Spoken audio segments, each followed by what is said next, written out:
Hi అండి, welcome to cook to easy. ఈరోజు మనం చూడబోతున్న రెసిపీ శనగలతో మంచి ఫ్రై రెసిపీ అండి. చాలా సింపుల్గా చేసుకోవచ్చు.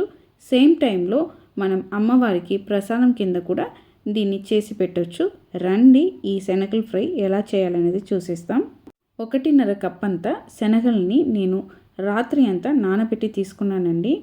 ఇలా నానబెట్టి తీసుకున్న ఈ శనగల్ని శుభ్రంగా కడిగేసి ఒక కుక్కర్కు మార్చుకోండి. కుక్కర్కు మార్చుకున్న తర్వాత 1 కప్ అంతా నీళ్ళు వేయండి. నీళ్ళు వేసిన తర్వాత ఈ పప్పుతోనే మనం ఉప్పు కారం అన్నీ వేసి కుక్ చేయబోతున్నామండి. దానికోసం 1/2 టీ స్పూన్ అంత పసుపు పొడి, 1.5 టీ స్పూన్ అంత కారము, సరిపడ ఉప్పు, ఇవి అన్నిటినీ ఈ పప్పుతోనే వేసేయండి. ఈ మసాలా అన్నీ శనగలతో యాడ్ చేసిన తర్వాత అండి ఒక 2 టీ స్పూన్ అంత ఆయిల్ని కూడా ఈ శనగలతోనే మనం వేసేయాలి. వేసిన తర్వాత ఫ్రెష్ కరివేపాకు 2 రబ్బలు అనేది తీసుకొని ఆ కరివేపాకుని కూడా ఈ శనగలతోనే వేసేయండి.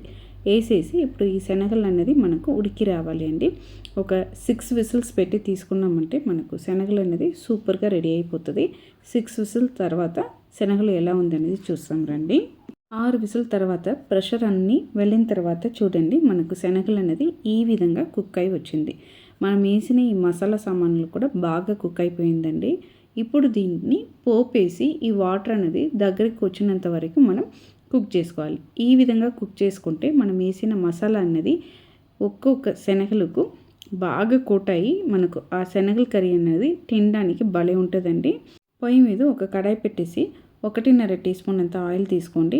ఆయిల్ అనేది వేడి అయిన తర్వాత జీలకర్ర 1/2 టీ స్పూను, అలానే చన్నాదాలు 1 టేబుల్ స్పూన్ వేసుకోండి.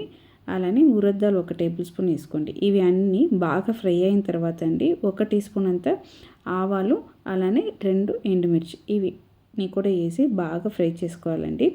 ఈ విధంగా బాగా ఫ్రై అయిన తర్వాత మనం ఉడకపెట్టి పెట్టుకున్న ఈ చెన్నాన్ని వాటర్తో సహా మనం ఈ కడాయికి మార్చుకోవాలండి. ఈ విధంగా మార్చుకున్న తర్వాత పొయ్యిని మీడియం ఫ్లేమ్లో పెట్టేసి మనం ఇది బాగా దగ్గరికి వచ్చినంత వరకు కుక్ చేసుకోవాలండి.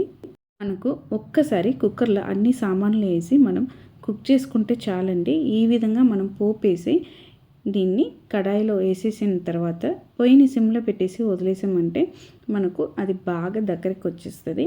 అప్పుడప్పుడు మధ్యలో మనం కలుపుతూ ఉండాలండి.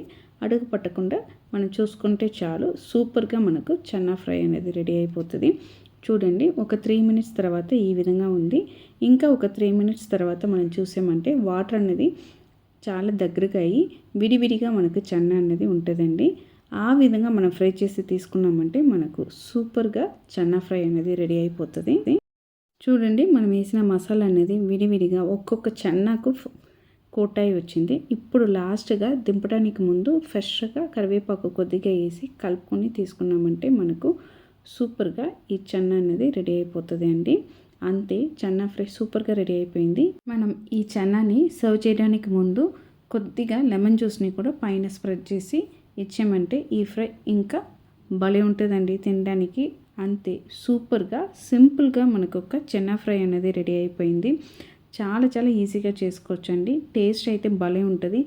మనం ట్రావెల్ చేస్తున్నప్పుడు ఇలా చెన్నాని చేసి తీసుకెళ్ళొచ్చండి. సేమ్ విధంగా మనం ఇంట్లో పూజలు జరుగుతున్నప్పుడు అమ్మవారికి నైవేద్యంగా పెట్టడానికి కూడా చాలా ఈజీ అయిన ఒక రెసిపీ అండి.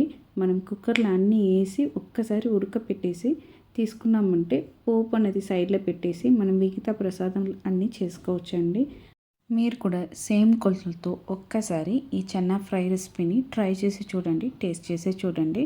మీరు ఖచ్చితంగా ఇష్టపడతారండి. మీకు ఈ రెసిపీ నచ్చిందంటే కుక్ టు ఈజీ ఛానల్ని లైక్ చేయండి, షేర్ చేయండి, కామెంట్ చేయండి. తప్పకుండా మన కుక్ టు ఈజీ ఛానల్ని సబ్స్క్రైబ్ చేయండి. బాయ్ అండి.